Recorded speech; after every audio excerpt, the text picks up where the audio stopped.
Déjà 4 hivers que je vis loin de ta chaleur, mais tu serais étonné de voir qu'ici aussi ma vie est épicée. J'aime mon île tranquille, Hochelaga. Souvent, j'aperçois un ovni à travers les branches. Et chaque jour, il y a une vieille église qui aboie. Puis chez moi, il y a des Mickey, puis des Peggy, puis des Buggy qui me sourient. Je t'assure, même dans la rue, il y a du monde qui me sourit.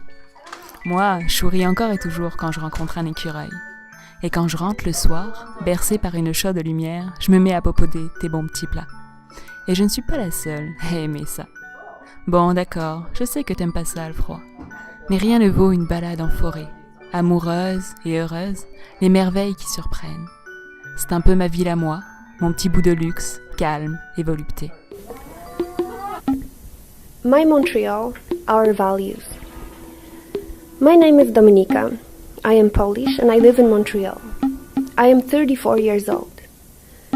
I share an apartment with my cat, Mishka, and my 2 roommates, a young mom and her 5-year-old daughter. This is Kali's room. I don't work at the moment. In the mornings, I do yoga and then have breakfast. I like to cook and eat well, so the bio label really gets me going. There are a couple of health food stores in my area and 3 dépanneurs on my block in Rosemont. When I moved here last July, I knew next to nothing about this neighborhood. Now I know that it is very francophone and also that Park Molson is at the hub of local community.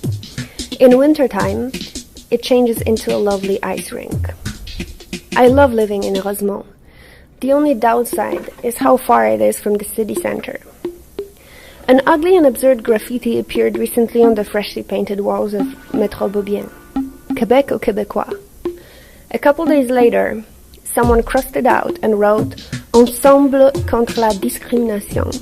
It made me smile. What is amazing about Montreal is the number of free activities organized by the city all year round, like the ongoing Montréal en Lumière. I love Quebec winter. People will have fun outdoors no matter how cold it gets. They're resilient and optimistic. Here is my friend Sam. He's French but lives in Sweden now. The last time I saw him was a year ago, so we had a lot of catching up to do, which we did over yummy dumplings in Chinatown. Most of my friends here are immigrants like me. They are of Russian, French, and Algerian origins, but grew up here for the most part, and speak French. I guess we are all symbolically attached to our homelands, but feel very much at home in Montreal, too. Another thing I love about this city are the many light projections downtown. It's as if Montreal was saying to me, "Hey, I like you, so here, have something pretty. Oh, and here's some snow too." So this is where I live. This is home.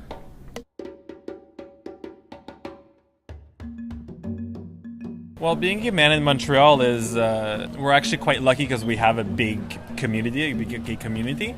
And when you actually look at individuals and not a full community, you really see that everyone is actually different. I have a lot of the stereotypes. You know, I crochet, I knit, I do artwork, I cook, I sew, but I also have a lot of other things that don't belong to the actual gay community, and that just makes me a person and not a gay person. It is my Montreal. I moved from my country, Pakistan, in 1976 to Montreal. I've stayed here since then. I've participated fully in civic duties and in all kinds of cultural and traditional ceremonies, and I've participated in interfaith. I've participated in I'm a Toastmaster since 2003. Those are my values. I wanted to share with the world. I want to share with Montreal, especially because I want people to know that I am just another normal person like the person on the street. I just look different, I just dress different. Why do you feel a project like this is important in the current political climate in Quebec regarding culture and religious diversity? It's interesting. I had a meeting with Jean-François Lisée, who's the minister for the PQ for Montreal. And one of the things I said to him is, it's very easy for the government to try to start imposing secular values and regulations on people here in Quebec. But why don't you talk to the people? Why don't you see where our similarities are? Why are we so concerned about how to make everybody like us? Why don't we try to see how we can find our similarities and how we can all get along? And I think that when you first came to me with this project, it made a lot of sense to get involved with something like this, because I think that as a result, a lot of people are going to see things that are similar, but also things that are shocking that they never saw before, because you're literally taking personal pictures and public pictures. So those personal pictures, as part of a day in my life, may have been things that you would never have seen outside of the camera that I was holding. Often we see projects on the net, on Facebook or whatever social media there is, and it ends up being professional photographers that are behind the pictures, and it's nice to participate in something which is not about the quality necessarily of the picture or the aesthetic choice that one would make, but more about real life.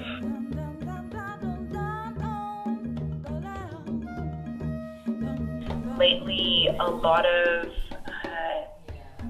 of news broadcasting has been about different ethnicities and segregation, and with the Charter of Values that's been tabled by the Parti Québécois, I just feel that it's important to show that being Canadian is being diverse and multicultural and, not being segregated.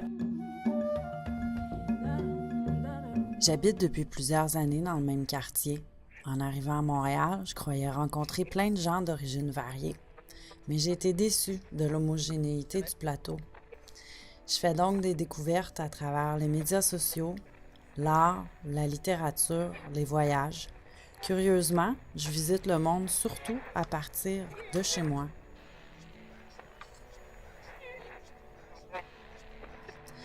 Au fil du temps, le quartier s'est revitalisé, les commerces ont changé, l'épicier est maghrébin, à la fruiterie c'est sud-américain. Dans l'Ouest, on peut encore parler anglais, tandis que j'entends de plus en plus d'espagnol dans ma rue. On trouve un excellent café turc pas loin et des viennoiseries là et ici.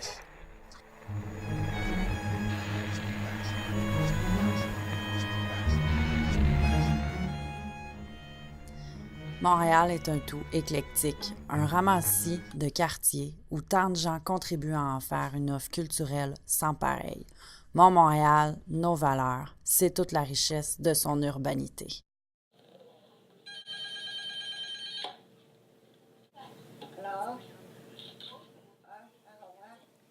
C'est ma grand-mère. Elle est la raison pour laquelle nous sommes venus installer ici au Québec, à Montréal. Je suis née au Vietnam, mais ça fait pas de moi une Vietnamienne. J'ai très peu de souvenirs. Je suis un peu une étrangère de mon pays natal. Quand on me le demande, je réponds « Je suis chinoise, un peu vietnamienne, québécoise, montréalaise et parfois canadienne. » Oui, tout ça et encore plus. Une journée dans ma vie, je ne crois pas qu'elle soit très différente d'un Québécois dit de souche. Me lever, manger, travailler, retourner me coucher. Je fais mes déplacements en métro. Je l'aime, notre métro. Et bien sûr, ne pas oublier de m'amuser. Aller au restaurant, profiter les spéciaux du mardi au cinéma, ou encore mieux, aller à un concert intime avec des amis. Ces soirées-là sont juste parfaites. Aussi profiter des festivités, sentir Montréal vibrer le jour comme la nuit. Lié à l'endroit d'où je viens et d'où je suis maintenant, quand je voyage, on remarque avant tout mes traits physiques. Ensuite, on m'entend parler français avec mon accent québécois, Kim Thuy disait « On n'est jamais aussi québécois qu'à l'étranger ». C'est le cas pour moi. C'est tellement attrayant, c'est beau la liberté et l'épanouissement personnel. Mais ce n'est pas toujours en accord avec les valeurs culturelles de mes parents, qui sont la solidarité familiale et le respect. De plus en plus, je voudrais mieux découvrir la culture de mes parents. Chez ma grand-mère, je retrouve les mêmes repères. Un autel des ancêtres, quelques statues de Bouddha, de la soupe pour accompagner chaque repas. Je ne fais pas le choix d'une culture plutôt qu'une autre.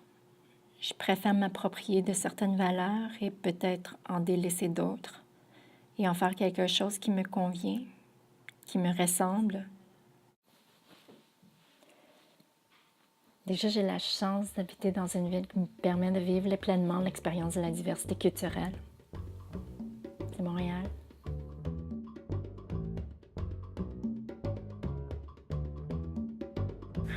If you walk by somebody and you have questions about their religion or the culture, I'm pretty sure that most of the people will be happy to answer your question. I know that as people, we're always hesitant to go up to a stranger and just randomly ask questions. But if you're concerned about something, or if you have a question, or you're curious about something, I think it's better to ask than to just assume. Assumptions make judgments, and judgments are what leads our society down the wrong path. So that's what I believe. Especially in our current political context, people are just scared and they don't understand. And I think it's important to show people that even if we do things a little differently in our days, it's still we're still normal people and we still have the same desires in life, and I think that's something that's really important to show through.